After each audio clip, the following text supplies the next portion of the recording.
అమెరికాలోనూ జనాల రేటు తగ్గుతోందా? ఎలాన్ మస్క్, డొనాల్డ్ ట్రంప్ లాంటి వారు సంతానం పెంచుకోవాలని ఎందుకు సూచిస్తున్నారు?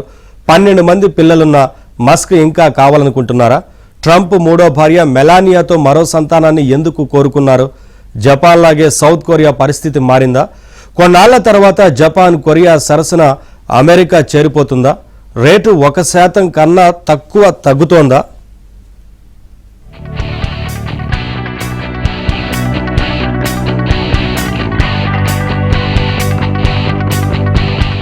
జపాన్, చైనా, దక్షిణ కొరియా లాగే అభివృద్ధి చెందిన అమెరికాలో సంతాన వృద్ధి భారీగా తగ్గుతోంది. ఇదే పెద్ద ఛాలెంజ్ గా మారుతోంది.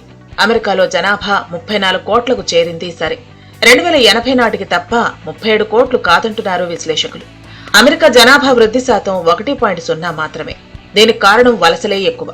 17 ఏళ్లలోపు వయస్కుల సంఖ్య 0.2% తగ్గిందని తేలింది. ఈ వయసు వారు గతేడాది 7,33,00,000 2024లో అది 7,31,00,000 పడిపోయింది.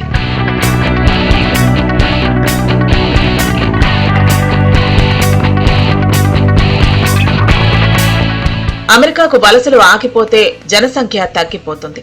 అమెరికాలో పుట్టిన వారి కన్నా వేరే దేశాల నుంచి వచ్చి సెటిల్ అయ్యే వారే ఎక్కువయ్యారు. అందుకే Tesla company chairman, Trump team సభ్యుడు ఎలాన్ మస్క్ ఎక్కువ మంది పిల్లల్ని కనాలని పిలుపునిచ్చారు. జనాభా తగ్గితే అమెరికా అభివృద్ధి మందగించే ఛాన్స్ ఉంది. అమెరికాలో ఇప్పటికే స్కూల్స్ లో చేరే వారి సంఖ్య తగ్గింది. రూరల్ ఏరియాల్లో కొన్ని స్కూల్స్ మూతపడే పరిస్థితి వచ్చింది. కంపెనీలకు ఉద్యోగాలు తగ్గుతున్నాయి. ఇది చాలా డేంజరస్ ట్రెండ్. వలసల కారణంగా అమెరికా దక్షిణ, పశ్చిమ ప్రాంతాల్లో జనాభా విపరీతంగా పెరుగుతోంది.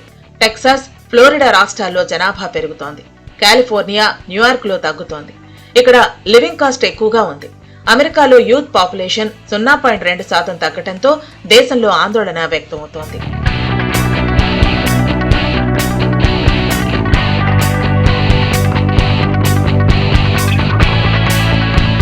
ఇటు అమెరికా మిత్రదేశం అభివృద్ధి చెందిన దక్షిణ కొరియా కూడా సూపర్ ఏజ్డ్ దేశంగా మారిపోయింది. దక్షిణ కొరియా జనాభా విపత్తును ఎదుర్కొంటోంది. దేశంలో ఒకవైపు అత్యల్ప జనన రేటు కొనసాగుతుండగా మరోవైపు ప్రతి 5గురిలో ఒకరు 65 ఏళ్లు దాటిన వారు ఉన్నారు. ఆసియా ఖండంలో అతి వయోవృద్ధ సమాజాల జాబితాలోకి చేరిన రెండో దేశం దక్షిణ కొరియా. మొదటి స్థానంలో జపాన్ ఉంది. దక్షిణ కొరియా జనాభా 5.17 కోట్లు. ఇందులో 20% మంది 65 ఏళ్లు దాటిన వారే.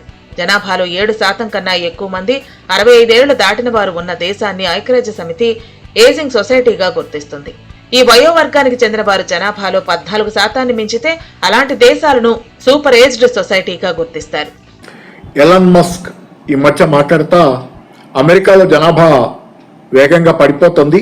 ఇది సారాంశంలో చూస్తే కనుక అమెరికా జనాభా పడిపోవటం అనేది ఒక సమస్య, నిజమే. ఎందుకంటే ప్రపంచంలో చాలా దేశాల్లో ఈరోజు జనాభా పడిపోతుంది. ఇది సమస్య ఆ దేశాలకి ఖచ్చితంగా. ఎలాన్ మస్క్, ట్రంప్ కూడా దీని పట్ల ఆమోదం తెలియజేస్తున్నారు. ఈ కామెంట్ పట్ల గ్లోబల్ వార్మింగ్ కంటే, అంటే భూతాపం పెరుగుదల, భూమి మీద వాతావరణంలో ఉష్ణోగ్రతల పెరుగుదల కంటే ఇది ప్రమాదకరమైంది అనేది చాలా సీరియస్ కామెంట్. కాబట్టి దీన్ని చూస్తే కనుక ఇంత ప్రమాదకరమైందా అమెరికా మనుగడకి అనేది ఒక ప్రశ్నగా కనపడుతుంది. అయితే దానిలో ఎలాన్ మస్క్ చేసిన సీరియస్ కామెంట్ కి కొంత ప్రతికూల కామెంట్స్ వస్తున్నాయి. మరోవైపు దక్షిణ కొరియా జననాల రేటు వేగంగా పడిపోతోంది. 2018 నుంచే దేశ జననాల రేటు 1% కన్నా తగ్గిపోయింది. 2023 నాటికి జననాల రేటు 0.7%కి చేరింది. దేశంలో జననాల రేటు పెంచేందుకు కార్పొరేట్ ప్రపంచం కృషి చేస్తున్నా యువతీ యువకులు మాత్రం ఆసక్తి చూపడం లేదు. బహుళజాతి సంస్థలైన శాంసంగ్, ఎల్జీ, హ్యుందాయ్ మోటార్స్ ప్రసూతి సెలవులు పెంచాయి. అంతేకాదు దక్షిణ కొరియాలో వివాహాల సంఖ్య గణనీయంగా తగ్గుతోంది. జీవన వ్యయం, నివాస ఖర్చులు భారీగా పెరగటం దీనికి ప్రధాన కారణాలు. పిల్లల సంరక్షణను కూడా సవాలుగా భావిస్తున్నారు.